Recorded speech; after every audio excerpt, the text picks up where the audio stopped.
আলু ভেজে এইভাবে মাছের তরকারি রান্না করলে অনেক মজা হয়। আর তার সাথে মাশাআল্লাহ আমার একটি গাছ কিন্তু অনেক সুন্দর হয়েছে। আসসালামু আলাইকুম, আমি হ্যাপি টাঙ্গাইল থেকে বলছি। কেমন আছেন সবাই? আলহামদুলিল্লাহ আমি অনেক ভালো। চলে আসলাম নতুন দিনে নতুন আরো একটি ডেইলি ব্লগ নিয়ে। তাই প্লিজ ভিডিওর শুরুতে একটি লাইক দিয়ে যদি ভিডিওটি ভালো লাগে পুরো ভিডিওর সাথে থাকার চেষ্টা করবে। আজকে আমার ভয়েসটা না একটু অন্যরকম শোনা যাচ্ছে, তাই না কেউ কিছু মনে করবেন না প্লিজ, কারণ ভিডিও এডিট করতে করতে ঘুমিয়ে পড়েছিলাম, ঘুম থেকে উঠে হচ্ছে ভয়েস দিয়েছি, এই জন্য কণ্ঠটা একটু অন্যরকম শোনা যাচ্ছে। আর আমার মতো কার কার সাথে এমনটা হয় অবশ্যই কমেন্ট করে জানিয়ে দিবেন। আর সকালে উঠেই কিন্তু আমার বারান্দায় আসতে হবে, যেহেতু আমার বারান্দার ছোট্ট একটি বাগান আছে, গাছগুলো কিন্তু আমার দেখতেই হবে। আর কি সবকিছু সেভাবে কিন্তু আপনাদের সাথে আমার শেয়ার করা হয়নি। এই তো একটি কাকরোল গাছ, এটা বেশ কয়েকদিন আগে আমি লাগিয়েছিলাম, তবে তখন মারা গিয়েছিল। তবে কাকরোল গাছের নিচে যে আলুর মতো একটা অংশ থাকে ওইটা কিন্তু রয়ে গেছিল, ওই অংশ থেকে কিন্তু আবার একটি গাছ হয়েছে মাশাআল্লাহ। আর দেখেন গাছটা কি সুন্দর হয়েছে, আর গাছে কিন্তু ফুল আসতেছে মাশাআল্লাহ। হয়তো বা কয়েকদিনের ভিতরে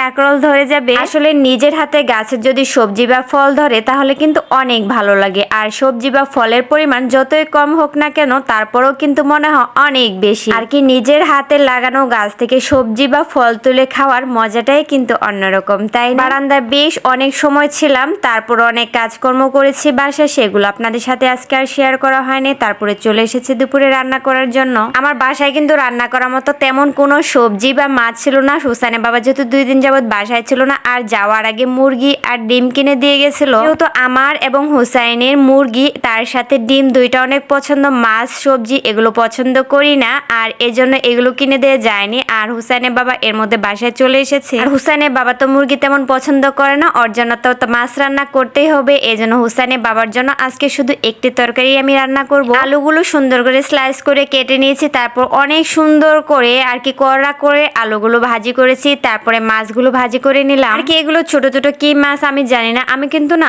অনেক মাছের নাম বলতে পারি না জানেন। তারপরে চলে আসলাম রান্নায়, সব ধরনের মশলা কষিয়ে নেওয়ার পরে সেখানে আমি ভাজি করা আলুগুলো দিয়ে দিলাম। এই ভিডিওটা কিন্তু করা ছিল কালকের ভিডিও, আর কি শুক্রবারের ভিডিও ছিল। শুক্রবারের দুপুরে রান্না করার পরে কিন্তু আমি বাড়িতে গিয়েছিলাম, তবে বাড়িতে যাওয়ার ভিডিওটা কালকে দেখতে পারবেন, আজকে শুধু রান্নাটাই থাকছে। আলুটা যেহেতু অনেক কড়া করে ভাজি করা হয়েছে, মোটামুটি অনেকটা সিদ্ধ কিন্তু হয়ে গেছে, তারপরও আমি অনেক ভালোভাবে আলুটা কিন্তু মশলার সাথে কষিয়ে নিলাম। তারপরে দিয়ে দিলাম ভাজি করা মাছগুলো। ভাজি করা মাছগুলো দেওয়ার পরে আলু আর ভাজি করা মাছগুলো আমি সুন্দরভাবে ভাজি ভাজি করে নেবো, আর কি একটু মিশিয়ে নেবো। নেওয়ার পরে পরিমাণ মতো পানি দিয়ে আর কি বসিয়ে রাখবো। আর আজকের এই তরকারিটা কিন্তু অনেক মজা হয়েছিল। এখানে যদি অন্য আরেকটি সবজি দেওয়া হতো তাহলে কিন্তু তরকারিটা আরো বেশি মজা হতো। আমি এই প্ল্যাটফর্মে এসে কি পেয়েছি তা জানি না, তবে অনেক আপুদের অনেক ভালোবাসা পেয়েছি। আমি যদি একদিন ভিডিও না দিই তাহলে কিন্তু অনেক আপুরা আমার খোঁজ খবর নেই, আমার কোনো সমস্যা হয়েছে কিনা তা জানতে চাই, আমি কেন ভিডিও দিলাম না, আর তখন কিন্তু আমার অনেক ভালো লাগে। আজকের ভিডিও এখানেই শেষ করছি। সবাই ভালো থাকবেন, আর সবাই বন্যাপ্রবণ এলাকাবাসীদের জন্য অনেক বেশি বেশি দোয়া করবেন। আল্লাহ হাফেজ।